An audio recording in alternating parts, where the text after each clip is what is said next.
Namaste. We'll talk about the process of how Vedas came into existence. Rishis of Vedas, they saw all those shlokas, mantras in their dhyana, meditation, and what they saw or what came to their vision, they remembered it, and by tradition, a particular tradition, they give it to their disciples, their shishyas. And there is a very nice story about it, how they preserved without missing even a single letter. During those times, there was no invention of writing. There was People used to write small words or letters on seal or on some wooden blocks, but not like Vedas. It's gigantic work. How would they write on a stone or wood or make a seal out of it? There are lots and lots of words and letters to tackle. So, what they used to do, a Rishi would teach a student a shloka in forward direction, and another student they would teach in reverse direction. Third student they would teach by uh, all the vowels and consonants separately in forward direction. Another disciple, another shishya, another student in the reverse direction, all the vowels and consonants. For example, my name is Chirag. So one shishya would learn Chirag, another shishya Ga Ra Chi, another shishya Cha I Ra A Ga A, another shishya A Ga A Ra I Cha, and they would get together yearly and present what they remember, and they would correct if there is any problem or any missing letter they find. So with this tradition they preserved all the Vedas, Vedic knowledge. And when uh, the manuscripts started, humans started writing on manuscripts, the Vedas were written, and then all the publishing things came into existence, and now we have in the form of books. So this is how Vedas are preserved for thousands of years. Roughly they are 6,000 years old. So now let's come back to Rishis, how they knew that knowledge in their dhyana or meditation. We have some prime examples in last 200 years. Musicians like Mozart, Handel, uh, they used to see symphony everywhere at very tender age of 7 or 8 years.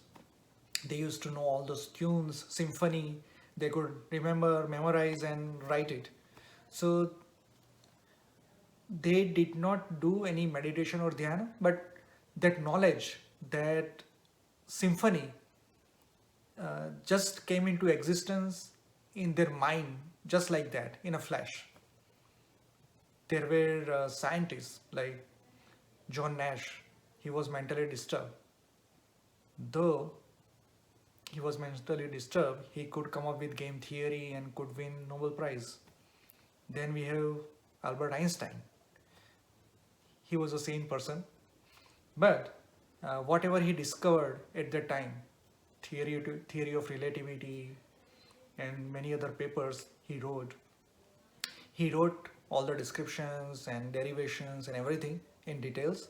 But with the limited knowledge of that time in physics and mathematics, he could come up with those theories. It's really remarkable. And Ramanujan, who can forget him? Very young age, and he wrote so many equations, so many theorems that his fellow mathematicians or mathematicians that followed him, they spent years to just come up with explanation of those equations and theories. And when asked Ramanujan, how you derived to this equation or theory, he would simply say, well, I pray to my goddess Lakshmi and I do dhyana, meditation, and in my dhyana, Lakshmi would show me all those equations and theorems, and I would just write it. So those those very complex theories came into his mind as as an expression, and uh, there is no large description, or there is no derivation of all those theories. He just knew those equations and those theories, and he wrote down. And mathematicians spent years to prove that yes, they are right. And his equations, such complex equations, were used in many theories around black holes. So how could he foresee all that in his dhyan is really remarkable, and that is aligned with what rishis used to do. Rishis used to pray and uh, do penance and do dhyana meditation, and they would see all those uh, universal laws, universal truth in their dhyana, and would uh, compile in Vedas. One very good example of this is slok number 53 in Samaveda. Rishi Vishwamitra Gathina. He saw something. What he saw, this shloka 53 is in praise of fire. And he says in the shloka that fire is the one who created all the elements. Fire gave birth like a mother to matter like water and other things. And fire, though it's invisible, stays within those matter or elements. Now, this is a very remarkable discovery. Modern science spent years, 300, 400 years, to explain such simple thing. And Rishi Vishwamitra Gathina saw that truth in his dhyana and compiled it into Veda, Samaveda, Shlok number 53. So there are many such examples. Those rishis were not boozing, somaras.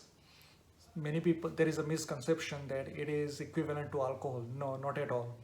Somaras is totally different thing. We'll discuss it some other time. But it's not like rishis were intoxicating and then just wrote some things arbitrarily. Not at all. So please pay some respect to those rishis who compiled such universal knowledge into those books. Pranam.